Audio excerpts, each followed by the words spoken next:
levantar la talla, vuelve Stoico, sin salario, Stoico, la rematada, Stoico, gol.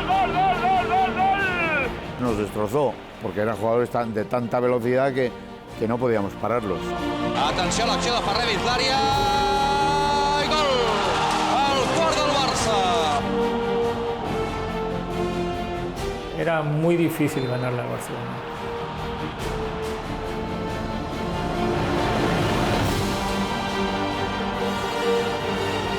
No habíamos visto el balón y no era capaz de entender cómo podía circular con esa facilidad.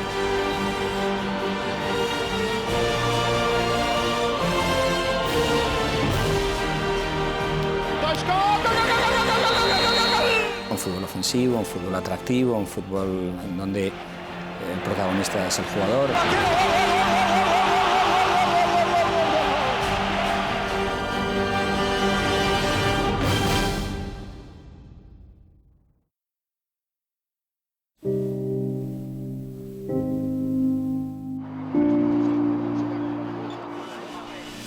Bueno, pongámoslos en perspectiva a Cruyff. Primero que llega cuando ya se había sustanciado la transición. Durante mucho tiempo fue un país que no pensaba, tampoco en fútbol, no había debate. El fútbol español era reconocido como la furia antes que un estilo es un estado de ánimo, y el discurso no iba mucho más allá. Justo en aquellos tiempos, o cuando yo jugaba, fútbol se trataba de tener tipos con mucho pulmón, con pelos en el pecho, que ladraba y corría mucho. Como veníamos de una época de triunfos italianos, de equipos que solo buscaban el resultado, rácanos, que nunca jugaban, los buenos jugadores nunca jugaban juntos. Posiblemente en aquella época había un fútbol mucho más resultadista, mucho más hecho sobre todo de primero defendemos y después vemos lo que hay en el resto, ¿no? Todos los equipos empezábamos con el 0-0 y decíamos, bueno, de momento tenemos un punto, ¿no? Esa era un poco la mentalidad generalizada, exagerando un poco, pero esa era un poco la mentalidad de los equipos. Antes de la era Cruyff, el fútbol era 4 cosas y todos hacían lo mismo. Porque antes la gente apostaba por un fútbol, no sé, más directo, más ramplón y tal. Llega el Barça y llega Johan y cambia todo, incluso cambió la historia del fútbol español. Antes era salgo a no perderlo y si te equivocas posiblemente pues saldré beneficiado, y otro fútbol totalmente diferente es yo voy a ganar el partido y a partir de ahí sé que voy a correr riesgo de que me pueden buscar 2 contras, pero es mi forma y mi personalidad, es mi forma de entender el fútbol, ¿no? Que es la que, sin duda, la que tenía Johan. Era un innovador, un hombre que no se conformaba con lo establecido. Venía con una filosofía, o con la filosofía holandesa, que él había practicado como jugador ya en el Ajax. Entonces, bueno, él quería que su equipo pues jugara un poco asemejándose a aquello, ¿no? Y mejorarlo, lógicamente.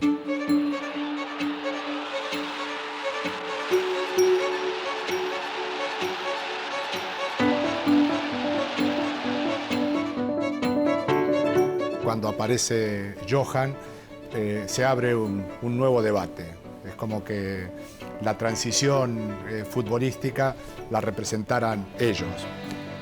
Para quebrar una cultura tan rancia, hacía falta una personalidad superior, y eso es lo que representa Johan.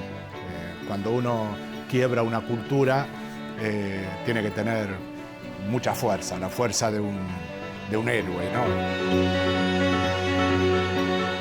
Era un hombre con una gran personalidad y un gran convencimiento respecto a cómo había que jugar al fútbol. Y eso lo llevó a su etapa de entrenador, siendo muy exitoso en el Ajax, esa es la verdad.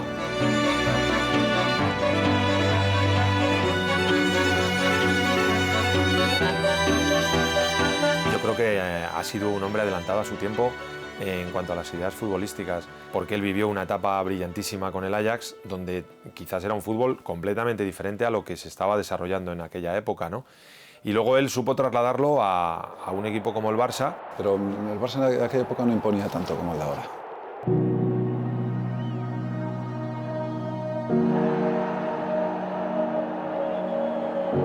un equipo vulnerable, diría yo la palabra, ¿no? Porque era un equipo que, bueno, que no te transmitía esa seguridad, esa fortaleza que podría transmitirte, por ejemplo, el Madrid de la época. Primero no era un equipo todo lo regular que se requiere y era un equipo que se basaba mucho en las individualidades que venían de fuera.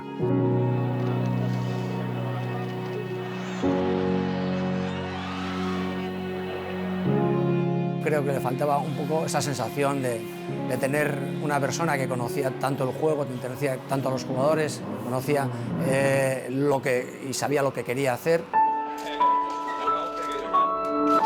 El Barcelona lo contrata y, lógicamente, la llegada de una figura de esa magnitud pues, tuvo un gran atractivo, yo creo que no solamente para Barcelona, sino para toda la Liga Española. Y él empezó a construir su Barcelona.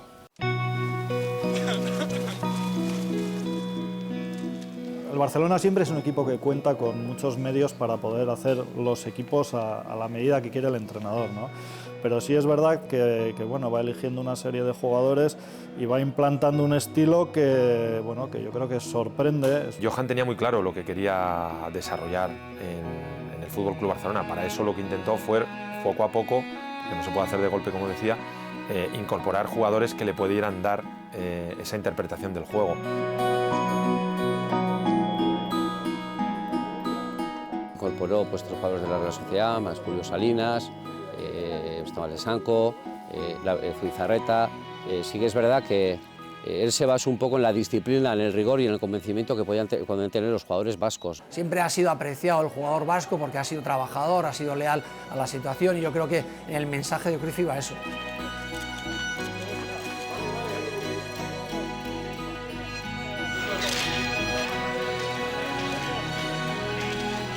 El jugador vasco tiene un arraigo con el equipo muy importante y una disciplina y un saber estar dentro del club que hace que un equipo bueno sea ganador.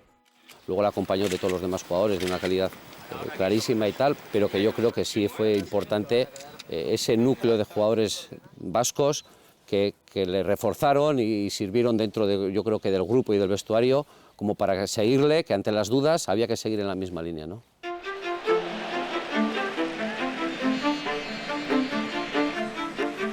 Al final Cruyff viene al Barça, ve que la cantera del Barça da jugadores y apuesta por esa situación, porque conoce el club además, y él ve que con él esos jugadores tienen sitio en el equipo por la forma de jugar, técnicamente buenos jugadores, y rodeado de otra gente diferente, esos entran dentro del equipo. Él arriesga en esa situación, es que el tema de Cruyff es un riesgo total siempre.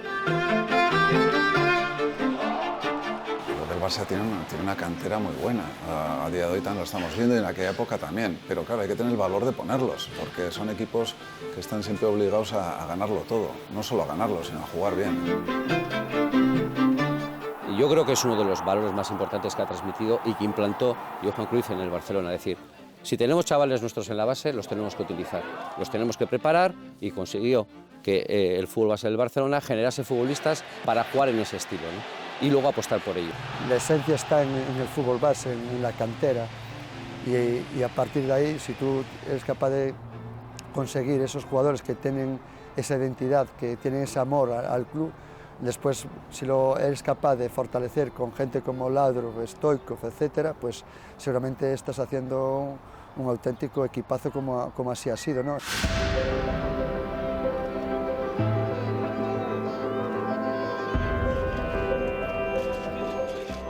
Luego, pues verdad que en aquella generación, con la calidad que tenían de esos 4 hombres extranjeros como Koeman, Stoichkov, Romario y Laudrup, imagínate, ¿no? Eran jugadores muy decisivos que tenían una calidad ahí y que difícilmente se podían parar. Acertaron con sus extranjeros, esa es la verdad, porque recuerdo que su primer fichaje creo que fue Koeman, que llamó mucho la atención, pero para él era importante para empezar a construir desde atrás.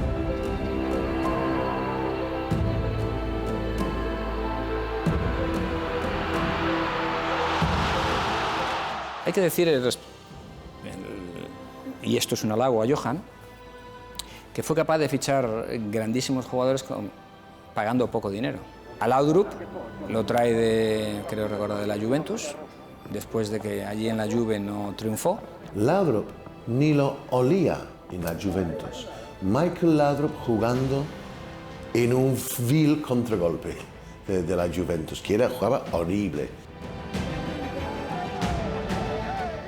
Stoichkov lo trae de Bulgaria pagando poco dinero. Prácticamente echado de Bulgaria por agredir a un juez de línea con el banderín. Pero le ficha. Y a Romario lo trae del PSV, Eindhoven, también pagando poco dinero. Jugadores que le daban miedo a los entrenadores, ¿no? Romario era el terror de los entrenadores porque tenía fama de indisciplinado, de que no corría.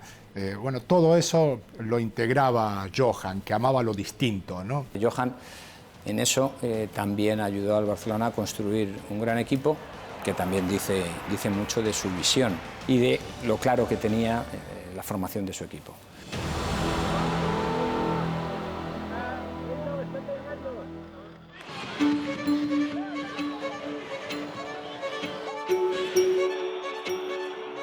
Y me acuerdo Johan diciéndome que iba a cambiar el mundo del fútbol. Creó el sistema 1-3-4-3.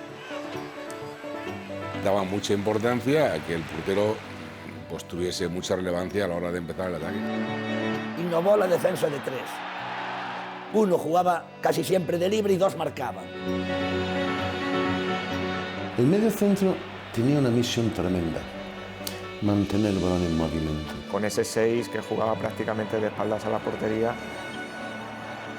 Los dos extremos pegados a la línea durante todo el partido. Y después cuando inventó lo del delantero centro sin estar. Eso es el 9 falso, ¿no? Claro, claro. Johan hizo algo diferente, ¿no? Que para mí ese es el mérito, ¿no? Hacer algo diferente cuando hay que verlo, ¿no? Cuando nadie lo ve, pues él lo vio, ¿no?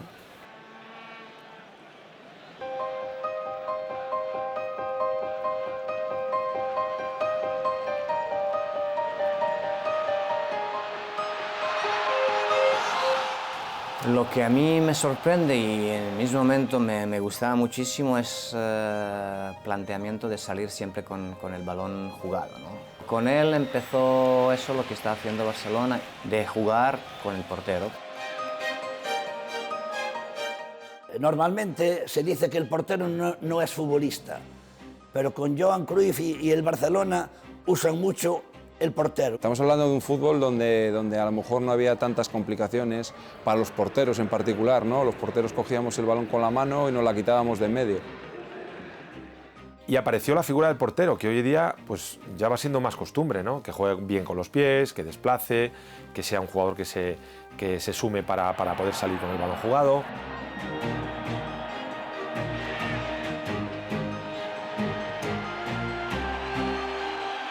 Entonces le obligaba un poco a estar adelantado por las posiciones defensivas que tenía el Barcelona, que dejaba mucho espacio a las espaldas de los defensas, ¿no?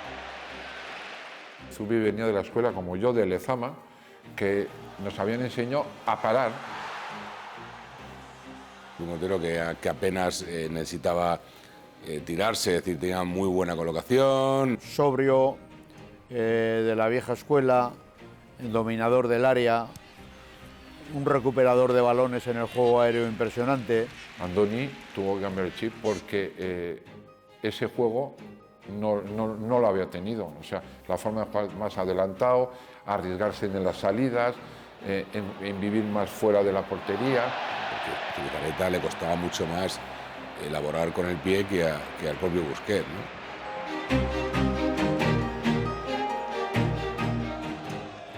Busquets ahora sería el más parecido en cuanto a esa forma de entender el juego a la hora de comenzar el ataque, más parecido a los porteros actuales. Probablemente Busquets no hubiera jugado en primera división en un equipo de la dimensión del Barça en otro fútbol que no fuera el de Cruyff. Pues ¿por qué? Pues porque Busquets jugaba mucho más partidos al margen que lo hiciera con el pantalón largo, que también de entonces era una novedad, sobre todo porque participaba mucho de todo lo que tenía que ver con los apoyos defensivos. Era un equipo que que exponía muchísimo, que tiraba a la gente muy para arriba, que jugaban con 3 atrás. Y decías, joder, pues, ¿cómo es posible que un equipo que quiere ganar partidos, lo primero que hace es debilitar, entre comillas, la defensa? Cruyff sabía que cuando venían los rivales, los equipos españoles, a jugar contra el Barça, venían muy replegados, les sobraba un defensa. Vamos a ver, hay muchas maneras de defender. Una de ellas es teniendo la pelota. Si tú eres superior teniendo el balón, no te pueden atacar. Si tenemos la pelota vamos a tener muchas más posibilidades de llevar el balón a nuestros mejores jugadores en posiciones peligrosas de ataque, con lo cual vamos a poder marcar 2-3 goles y es muy difícil que el rival nos marque 2.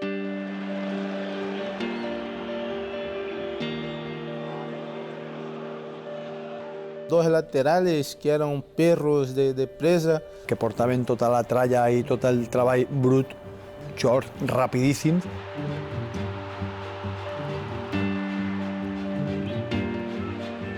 Gente que transmitía que tenía una velocidad que para el resto de los equipos nos resultaba muy complicado poderles aguantar, ¿no? A veces jugaba casi sin defensas, o sea, igual jugaba Eusebio de lateral derecho como Goicoechea por la izquierda. Andoni Goicoechea en lateral. Yo no veía forma alguna que él podía jugar lateral derecho. Eusebio, era que Eusebio jugar lateral derecho.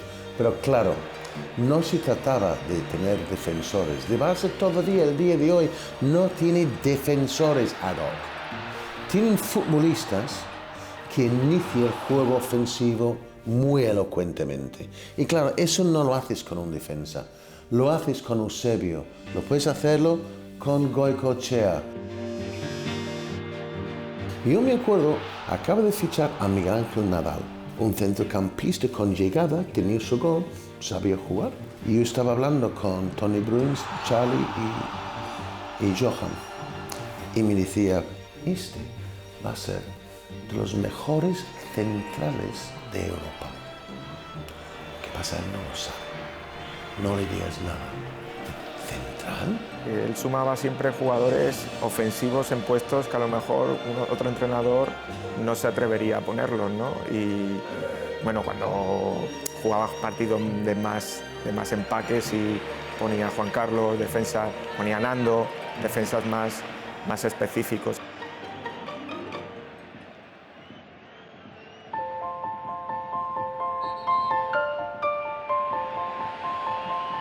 Hay un jugador para mí que tuvo una influencia grandísima en la forma de jugar de este equipo y era Ronald Koeman. Seguramente que Cruyff, si hubiera tenido que elegir a alguien para defender mucho mejor que Koeman, a lo mejor lo hubiera elegido antes que a Koeman. Pero claro, Koeman sumaba tanto que por eso tenía que estar en el campo.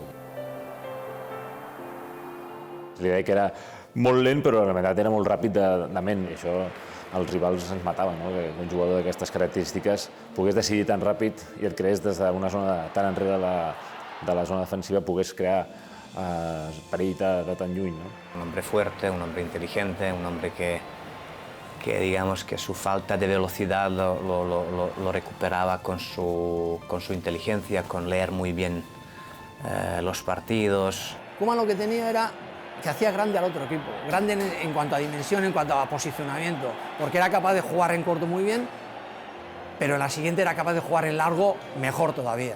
Iniciava la creació d'atac amb molta diligència, era un home que desplaçava molt bé la pilota, trencava llenes de pressió amb passes en diagonal sobre el Hristo Stoichkov o sobre el Chiqui o sobre el Laudrup. Tú ibas a presionar, por ejemplo, a Koeman y antes de llegar ya te hacía un cambio de orientación con la precisión que él tenía, dejaba al extremo ya para encarar al defensa rival, entonces era muy complicado de contrarrestar, ¿no?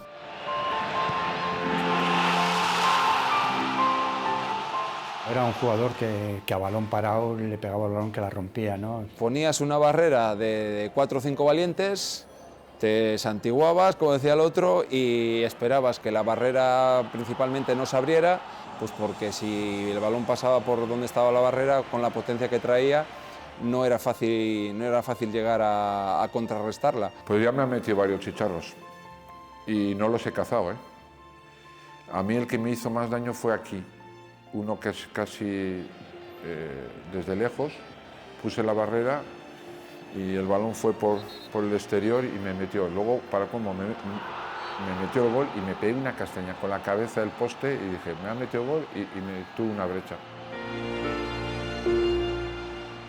De sus virtudes y de sus defectos se puede hacer el hecho de ser un jugador importante, clave en la defensa de aquel Barça. La figura del 4 resultó revolucionaria. Un jugador que movía todo el centro del campo, prácticamente todo el equipo. Con una gran salida de balón, con una técnica, con poca pérdida de balón. Dármela a mí, que yo desatasco el juego. Este otro equipo estará basculándose, persiguiendo sombras. Aunque no vamos a ningún lado, ellos sí van a algún lado. Y luego aparece el espacio y ¡shum!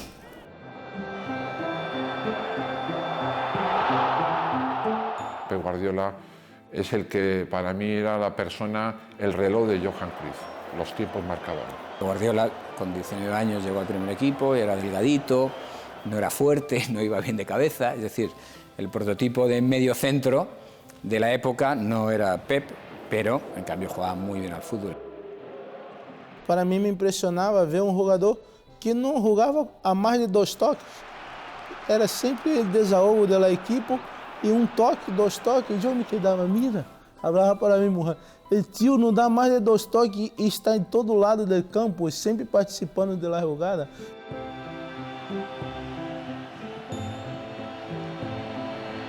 Cuando tenía la pelota en los pies, le daba al juego una fluidez tremenda, ¿no?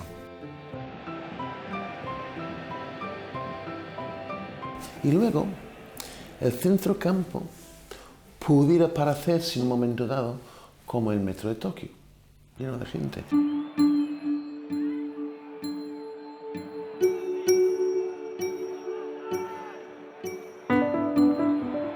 Buscaba la gente adecuada para tener el balón controlado y por eso pues acumulaba pues bastante gente en el centro del campo. Y muchas veces te hacía una especie de rondo, ¿no? Pues vas de uno, vas de otro y tercera vez te cansas diciendo que no puedes pillar el balón.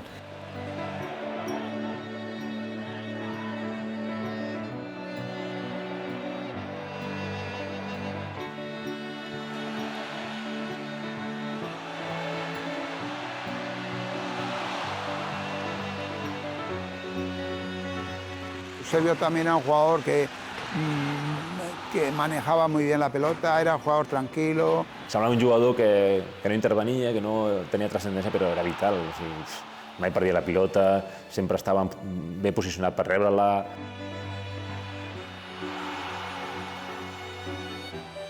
Extraordinario, extraordinario. No era un jugador rápido, no era un jugador fuerte, pero era un jugador con un control de balón extraordinario, con unos pases largos que pocas veces he visto.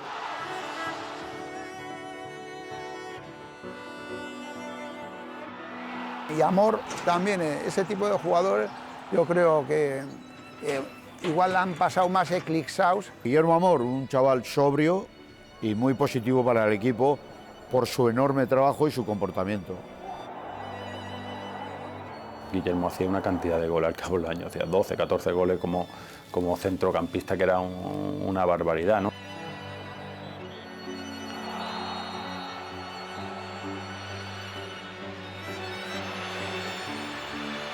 Hay un jugador que para mí ha sido una de las bestias negras mías, es Chiqui Virguistein.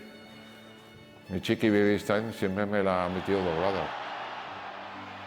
Yo creo que de los más listos. Chiqui era un jugador con un desborde increíble, habilidosísimo, y luego un jugador tácticamente y que leía los partidos muy bien, muy bien. Chiqui es que tenía una habilidad, una habilidad, y es esa llegada en segunda línea por sorpresa, tocaban y buscaba los espacios fantásticamente bien, ¿no? Y además era un gran definidor, ¿no? Siempre me picaba y adentro, ¿no?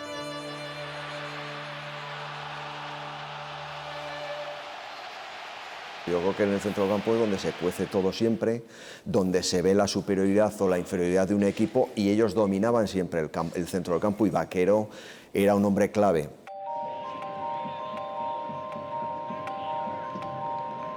Fue un puesto fundamental, un puesto que le creó Johan Cruyff a José Mari Vaquero, que había sido delantero.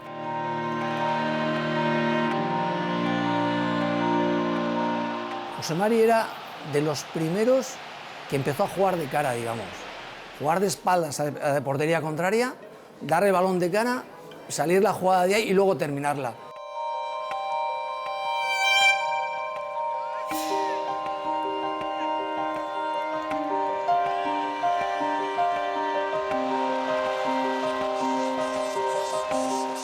Yo creo que él revolucionó un poquito esa manera de jugar también del medio punta, ¿no? Aquello sí que era revolucionario. Lo normal, cuando uno jugaba en el fútbol español en esos días, es que si daba un pase hacia atrás, pues los espectadores te dijeran que la portería está en el otro lado. A veces tienes que jugar para atrás para intentar abrir otros caminos, no? Als rivals això li generava moltes dubtes, el tenir que sortir a defendre'l i que el jugador tirés enrere perquè el jugador que vingués de cara, com el Pep Guardiola, el Koeman, pogués obrir a banda.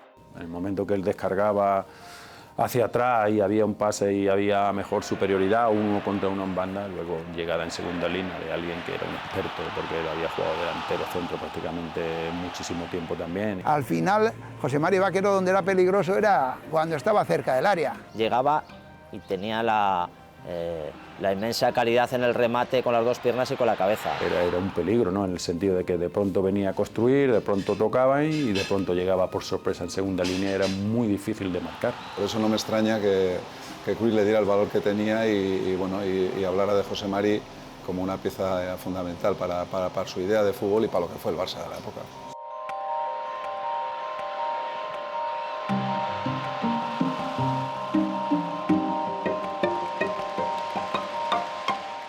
Al final, lo que le importaba era que el campo fuese lo más grande posible y eso lo conseguía con dos extremos muy abiertos. Entonces hacía que, sobre todo en el Nou Camp, dijeras, parece que estamos jugando en un campo el doble de grande de cómo lo hacían ellos. Cuando te toca jugar de lateral, te das muchas veces cuenta de las dificultades que supone defender eso, ¿no? Porque cuando el juego va por un lado, si el lateral cierra, el otro extremo está absolutamente solo, cuando recibe con metros y con ventaja. Él le daba igual que tocaba, si tocaba el balón o no, porque esto produjera que había carriles para el 8, carriles para el 10.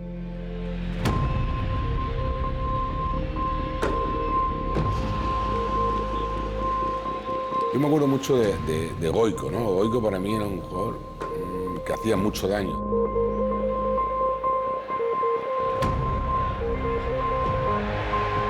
Un chaval, pues yo te diría que muy completo, manejaba muy bien las dos piernas, luego pues era en el campo, te daba todo lo que tenía. Físicamente era muy fuerte, era rápido.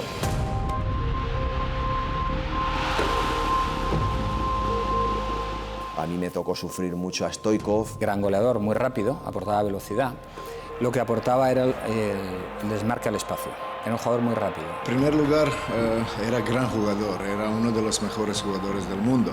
Entonces, con su velocidad, con su guerra, con sus goles, número 8. Técnicamente bueno, goleador, siempre decimos todos lo mismo, es el jugador que yo para mi equipo lo quiero. Con un genio dentro del terreno de juego que irritava muchíssimes persones, però a mi això me gustava. Jo sempre he dit que de petit li vam ficar, en vez del biberón llet, li vam ficat vinagre, perquè tenia molt caràcter molt fort. Bueno, era alguien que le gustaba hablar, que le gustaba estar siempre pendiente del árbitro y ya no sabía si discutía con nosotros, con el árbitro, con sus compañeros. A veces hay equipos que necesitan de que les des ese punto de competitividad y de carácter, porque bueno, Guardiola, Guillermo Amor, Eusebio, etcétera, eran jugadores de otro carácter, de otro estilo, pero Stoichkov le daba la garra, le daba esa fuerza, esa mala leche y eso también es necesario dentro de un equipo. Era ganador y quería ganar Y eso es muy importante, porque al final para ganar títulos no solo basta con la técnica. Al final, él es la labor que hacía para mejorar su equipo y para poner nervioso al equipo contrario.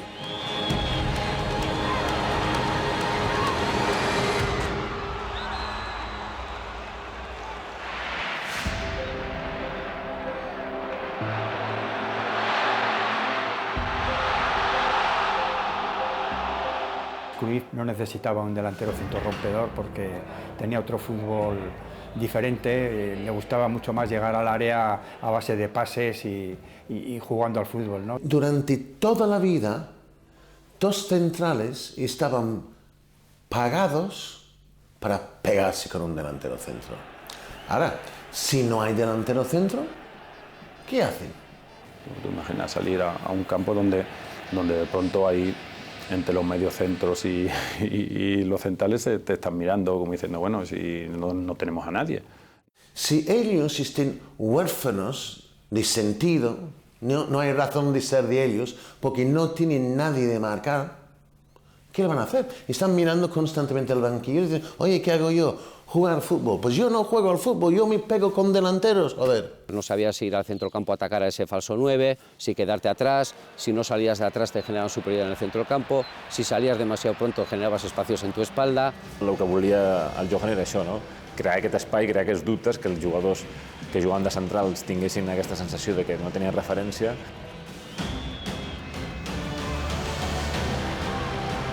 A vegades jugava el Christo, a vegades jugava el Julio, Salinas, al Laudrup. Es que era impresionante.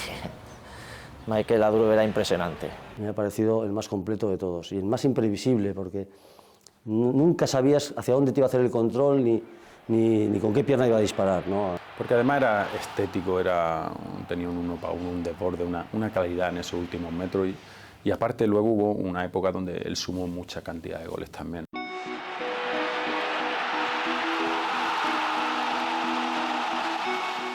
Difícil de contrarrestar su fútbol, pues tenía mucha movilidad.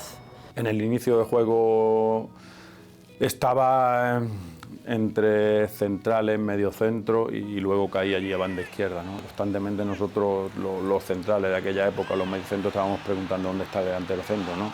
De pronto, ¿qué pasaba? Él salía a banda izquierda y creaba superioridad, 2 contra 1 siempre en banda, ¿no? Y aparte de tener mucha movilidad, tenía un gran control orientado, que en un control orientado muchas veces desbordaba a jugadores. El rey del engaño.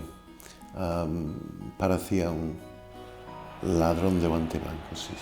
Era un futbolista que no era fuerte, no era excesivamente rápido, no lo daba del todo bien con la cabeza, pero la cabeza. Jugaba de una manera fantástica. Así como Guardiola representaba la seguridad, Laudrup cada vez que tocaba una pelota era para agregarle peligro al juego. Y eso le hacía perder muchos balones a lo largo de un partido. Ahora que se mide todo, pues diríamos, Laudrup tocó 30 y perdió 20. Sí, pero los otros 10 terminaron poniendo a un jugador delante del portero contrario, ¿no?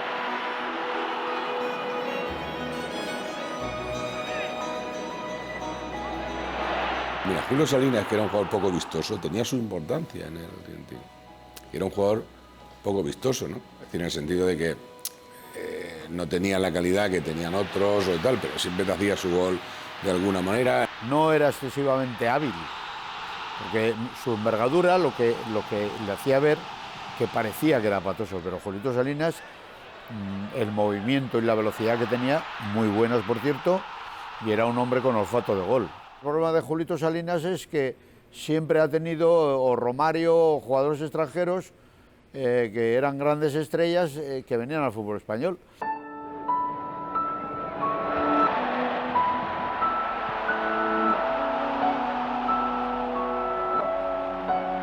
Y Romario, pues era, la verdad, una delicia verlo jugar. Yo creo que fue la guinda del pastel, ¿no? Era un hombre de poco recorrido, es verdad, pero letal.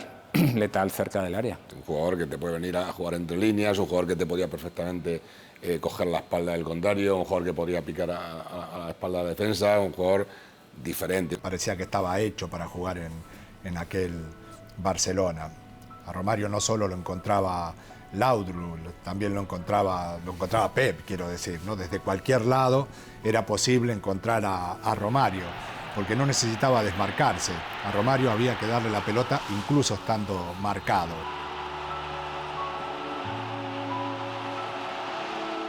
Imposible decir que has hecho un gran marcaje, porque siempre tenía la posibilidad de hacerte alguna que a lo mejor no terminaba en gol, pero bueno, de milagro no terminaba en gol. Y esa era su singularidad, ¿no?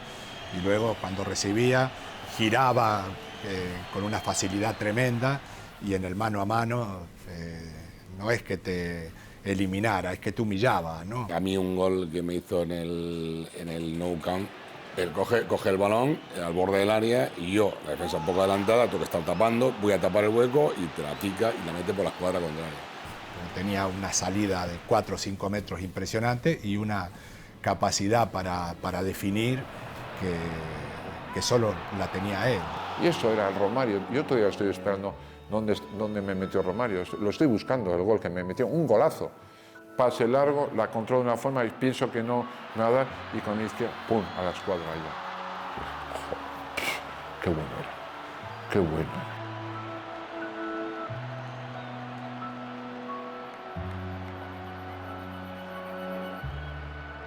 Bueno, yo pienso que el principal fundamento que tenía Curi, yo creo que era sobre todo tener la posesión del balón, ¿no?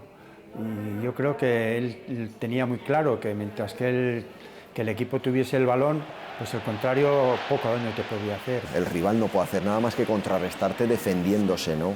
Entonces yo creo que en este caso sí que innova muchísimo en el balón es tu amigo y tener jugadores para desarrollar su fútbol, ¿no? Número 1 regla en fútbol: quien domina el balón tiene más posibilidades para ganar el partido. Cuando tú tienes técnica y táctica para ser el poseedor del balón, pues realmente corres con el balón, pero parece que corres la mitad, te diviertes mucho más y eres dominador del juego. Por eso esa fue una de las grandezas de Cruyff. Es que no te daba tiempo a pensar, ¿no? Porque como tenían todo el tiempo el Barcelona al balón, luego cuando tú lo cogías, estabas tan cansado de jugar detrás de ellos que no te daba tiempo a pensar. 30 segundos, em menos de minuto, perdíamos o balão e estávamos correndo detrás destes jogadores, como estou falando, Laudrup, Amor, Romario, esta gente. Então é complicada, ¿no? Era una posesión, bueno, muy fuerte, pero con un concepto muy diferente, que era la velocidad.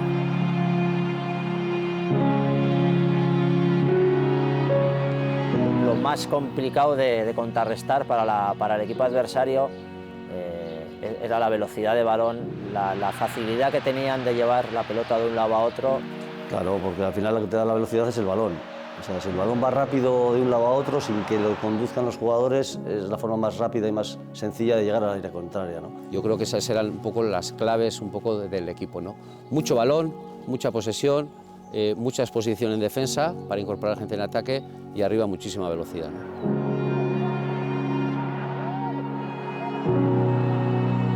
Había una cosa de Johan que era tremenda, es decir, hay que disfrutar. En el fútbol hay que disfrutar, no hay que sufrir tanto. Claro que hay que correr, pero disfrutar. Johan era un gran intuitivo y en aquella época ya decía cosas que sonaban a locura, ¿no? Por ejemplo, yo recuerdo a Manolo, delantero del Atlético de Madrid, del que todos decíamos que tenía una gran virtud, que sabía desmarcarse. Me dice, bueno, ¿qué piensan hacer acerca de eso? No le voy a marcar. Claro, si lo mejor que tiene es su desmarque, pues no le voy a marcar. No puede desmarcarse en nadie. Bueno, ese tipo de ideas, como la de decir, tenemos un equipo muy bajo, somos muy malos defendiendo a balón parado. Bueno, le decía a los jugadores, pues muy fácil, no concedan córner y ya está, ¿no? O sea, todo lo llevaba a un tipo de explicaciones que resultaban hasta provocativas en la época, ¿no? Pero lo cierto es que los jugadores no solo que lo entendían, sino que lo terminaban plasmando en el campo con una naturalidad tremenda, ¿no? De ese equipo lo que sí tenemos la sensación, por ser tan nuevo todo el concepto que tenía, es que todos los partidos que jugabas con ellos eran diferentes. Todos te marcaban, te dejaban un sello por la dificultad y por los ritmos y los conceptos que manejaba el Barcelona. Los primeros partidos que nos enfrentamos al equipo de Johan Cruyff, sobre todo un partido, no lo recuerdo, lo tengo muy presente siempre, y fue el 0-4 que nos metieron allí en Riazor, que fue nada, llegar al vestuario después del partido, sentarse en los bancos que hay por allí y decir entre compañeros, ¿no?, que no entendía porque no habíamos visto el balón, solo veíamos cómo circulaba de un lado a otro y no era capaz de entender cómo podía circular con esa facilidad, ¿no?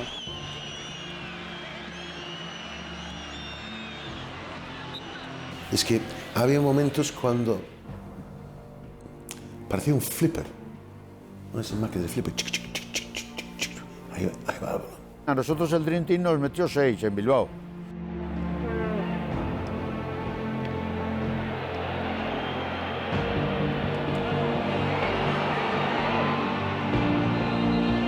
Imposible contrarrestar eso, imposible.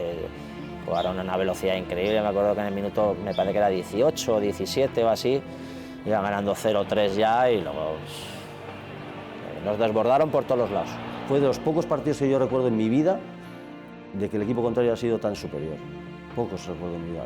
Y me han dado otras goleadas y otros partidos, pero no esa sensación de decir, si es que es imposible hacerse daño.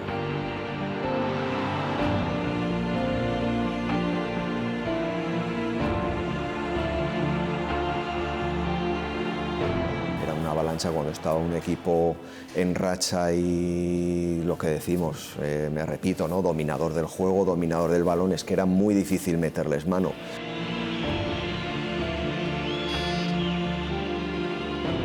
Jugaba en el Sporting, jugaba un argentino, y antes de empezar estábamos allí en el Nou Camp, en el campo y demás, y el campo siempre está espectacular, ¿no?, de hierba, el estado del campo es espectacular, y él dice, el que no juega aquí es porque no sabe, ¿no?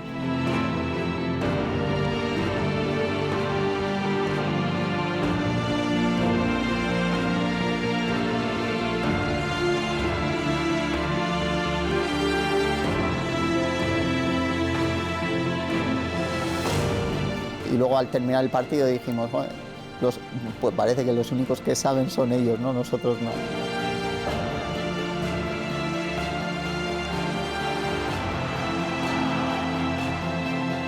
Con Valladolid recuerdo un 0-6 famoso.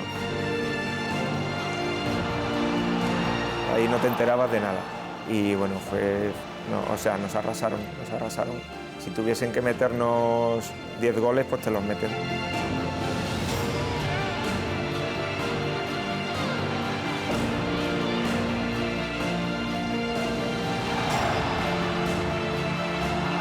Si dejas en un momento aquellos hombres de alto peso, de tanta calidad, si le dejas en 1 minuto, 5 minutos, te pueden destrozar el partido, te pueden ganar con 2, 3 o 4 goles y esta calidad de Barcelona. Para ganarle a un equipo como el Barça de aquella época, te tiene que salir un partido perfecto. Tenías que buscar triquiñuelas, ¿no? Pues el dejar el campo más alto, el entrenar mucho durante la semana en el campo para que el Barcelona no se sintiese a gusto.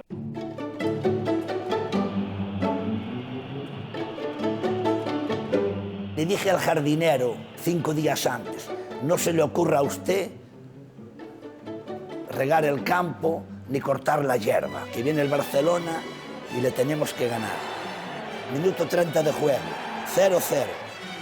Y le dice Johan Cruyff, que en paz descanse, a Pep Guardiola, mueve la pelota, muévela, tócala más rápido.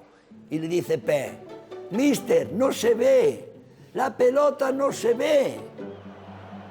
Y va Cruyff, le hace así a Rexá y sacan los dos la cara del banquillo. Vidal, a mí. ¿Qué cara tienes? Y yo, me ha cazado, no sabía dónde esconderme, porque le había hecho una trampa aún.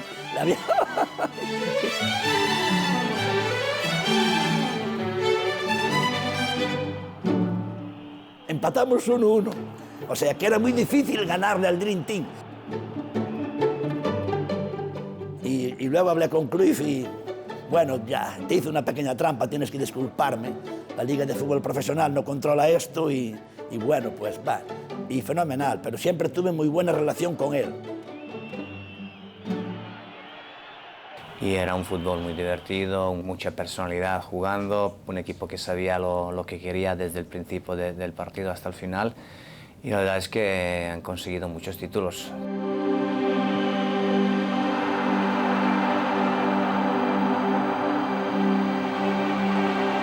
Aquel Dream Team es el mejor equipo de fútbol que yo había visto en mi vida. En mi vida. Por primera vez en la historia el Barcelona había ganado 4 títulos seguidos, se habían convertido en una referencia futbolística. Quizás es un poco lo que te puede sorprender, ¿no? La calidad de aquel equipo y que ganaran las ligas en esas 3 últimas jornadas, ¿no? No es frecuente que llegues a la última jornada dependiendo de otros y que ganes. No es normal en una temporada. En 3 temporadas creo que no ha existido en la historia de la competición. Y yo digo que cuando se consigue un título es porque lo mereces.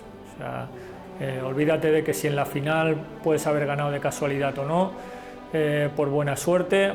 No, eso no es suerte. No, las ligas, no me diga eso. No, hay que decir que la liga es regularidad. Durante 9 meses de campeonato. Era el más regular, fueron los mejores.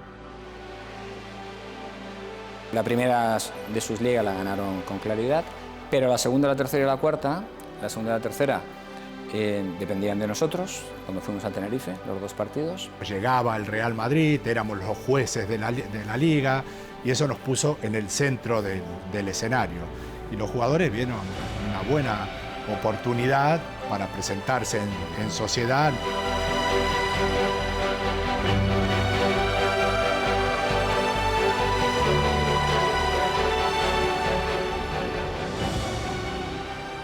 Fue sorprendente, porque íbamos 0-2. Es algo que no somos capaces de... Yo no soy capaz de explicar, ¿no? En un partido donde nos ponemos 2-0... Ni se sospechaba. Era, por un momento, ¿cuánto va a meter? 3, 4, 5... Iba ganando fácil. Y luego se pinchó una rueda. Mete un gol Quique Estebarán en el último minuto de la primera parte, nos vamos al vestuario 1-2.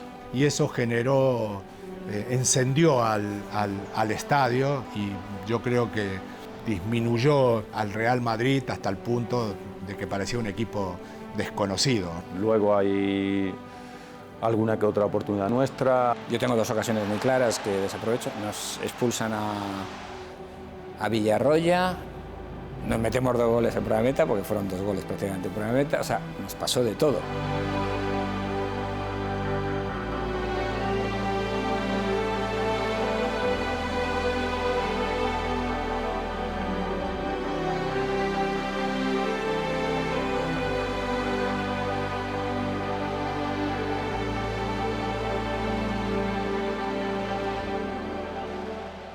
Y a partir de ahí fuimos incapaces, ¿no? Pero es algo que es difícil de explicar.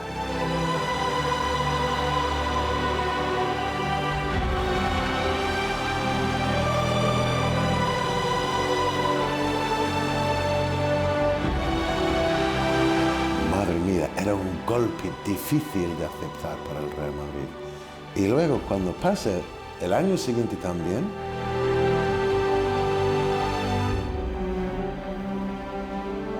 ahí fue el Tenerife, que ya era un equipo muy seguro. En esa temporada nosotros tuvimos una vuelta entera, una rueda entera del campeonato sin perder un solo partido.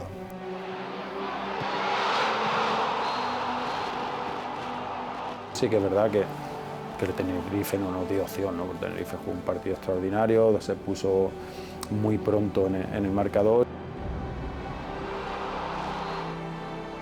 aquel Tenerife era un equipo mucho más sólido, entró para disputar la Copa de la UEFA, o sea, que hizo una gran temporada y sabíamos que era una salida difícil. Bueno, esto se da en el fútbol. En la primera temporada hubo muchas condiciones anímicas que condicionaron el partido.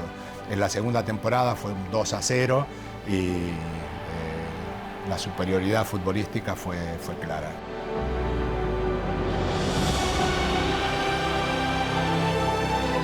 Y la última con aquel penalti famoso de Jukic. Yo recuerdo que al final de la primera vuelta la distancia en una liga de 2 puntos, creo recordar que eran 6-8 puntos con relación al Barça. Y sin hacer nosotros mal la segunda vuelta, ellos fueron capaces de contrarrestar esa distancia, porque hicieron una segunda vuelta espectacular. Ese Barça ha hecho los últimos, creo que fueron los últimos 15 partidos y ha ganado absolutamente todo, yendo incluso al Bernabéu, que yo no sé cuántos años llevaba allí sin ganar y de repente gana y con gol de Guillermo Amor, ¿no?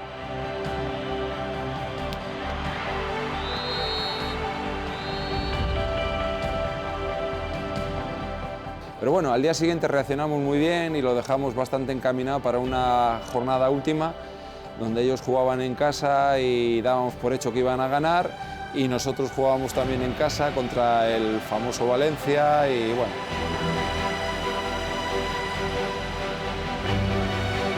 Lo que a mí me ha sorprendido aquel partido, el miedo que tenían los jugadores del Depor, ¿no?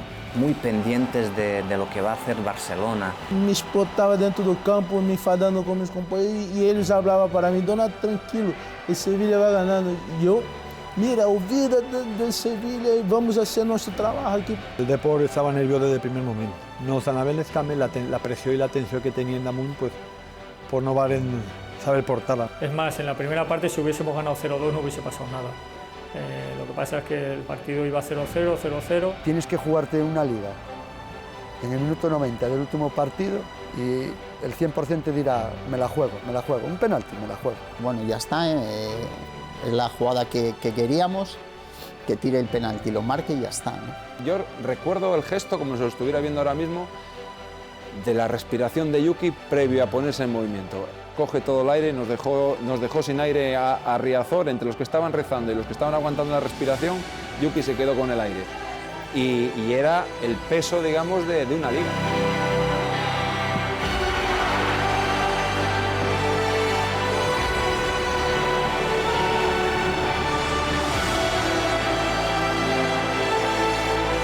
No es muy normal, esa es la verdad. Pero se dio. Entonces, la suerte también desempeña un papel, lógicamente. No es suerte, nunca suerte. Han sido los mejores, han sido los más regulares, han sido los que han trabajado todo el año para ser campeones. Al margen de los resultados, hay equipos que están en la memoria y en el corazón de la gente, ¿no? Al margen de ganar títulos o no ganar títulos. Si ganas títulos, lógicamente, confirmas esas sensaciones, pero el cariño que tiene la gente a ciertos equipos a veces está por encima de los títulos que haya conseguido ese equipo, sino por el mensaje futbolístico que dejó.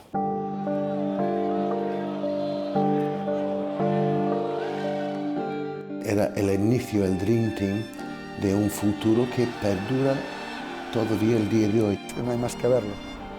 Yo creo que hay un antes y después de Cruyff aquí en el Barça. Una idea nueva, un modelo de fútbol, algo que ha perdurado en el tiempo, algo que está en el ADN del Barcelona. Da igual dónde juguemos, contra quién juguemos, vamos a intentar dominar este partido.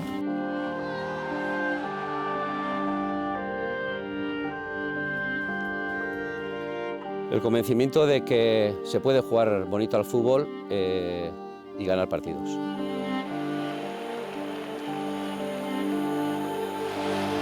Que cada entrenador lo ha perfeccionado, que hay que reconocer que Van Gaal también, que Rijkaard, que Pet.